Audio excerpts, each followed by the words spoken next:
नमस्कार, स्वागत है आपका कर्म कसौटी न्यूज में। मैं हूं अफसार शालिनी। आइए बढ़ते हैं आज की बड़ी खबर की ओर। तबलीगी जमात पर प्रतिबंध की मांग। कानपुर पुलिस आयुक्त के माध्यम से गृह मंत्रालय को सौंपा ज्ञापन। अंतर्राष्ट्रीय हिंदू परिषद, राष्ट्रीय बजरंग दल ने केंद्र सरकार से तबलीगी जमात पर तत्काल राष्ट्रीय प्रतिबंध लगाने की मांग की है। संगठन द्वारा ये मांग हाल ही में दिल्ली ब्लास्ट प्रकरण के संदर्भ में उठाई गई है। संगठन के महामंडल उपाध्यक्ष आदर्श ठाकुर की ओर से यह ज्ञापन गृह मंत्री के नाम पुलिस आयुक्त के माध्यम से सौंपा गया।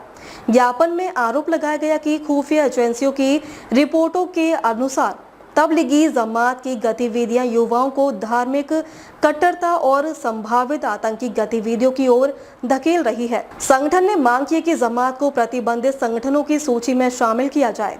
संगठन ने यह भी दावा किया कि कई मुस्लिम देशों में पहले से ही तबलीगी जमात पर कट्टरवाद फैलाने के आरोपों को लेकर प्रतिबंध या निगरानी लागू है। पत्र में कहा गया कि भारत में भी इसकी गतिविधियां सामाजिक सद्भाव और राष्ट्रीय सुरक्षा के लिए खतरा पैदा कर सकती हैं। ज्ञापन में सरकार से तबलीगी जमात के वित्तीय स्रोतों और संपत्तियों की विस्तृत जांच की मांग की गई है, ताकि किसी बाहरी वित्त पोषण की स्थिति स्पष्ट हो सके। संगठन ने गृह मंत्रालय से इस पूरे मुद्दे को सर्वोच्च प्राथमिकता के साथ देखने की अपील की है। अंत में संगठन ने विश्वास जताया कि यदि सरकार सख्त कदम उठाती है तो देश में कट्टरवाद और आतंकवाद पर प्रभावी रोक लग सकेगी।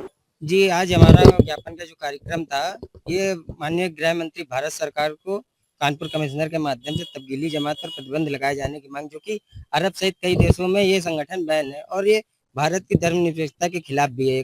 ये संगठन हमेशा जब भी कहीं आतंकवादी गतिविधियां होती हैं तो ये सामने इसका चेहरा जरूर आता है। इस पर पूर्णतः रूप से बैन लगाने की और इस प्रकार के जितने भी कट्टरपंथी संगठन उन पर बैन लगाने की मांग आज हमने सभी ने करी है।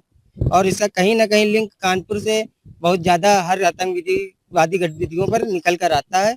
इस पर हम ये मांग करते हैं माननीय गृह मंत्री जी से कि जितने भी कट्टरवादी संगठन इनको सख्त से सख्त और जल्द से जल्द बैन कर इनकी जो कि संपत्ति है, जो विदेशी फंडिंग भी आती है इनको, उसकी भी जांच करी जाए, ताकि यह पता लगाया जा सके कि ये क्या कर रहे हैं, कहाँ से कैसे लाते हैं सब।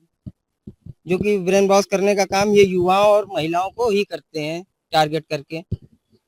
अब तक के लिए बस इतना ही। फिर होगी आपसे मुलाकात। तब तक के लिए नमस्कार और देखते रहिए कर्म कसौटी न्यूज।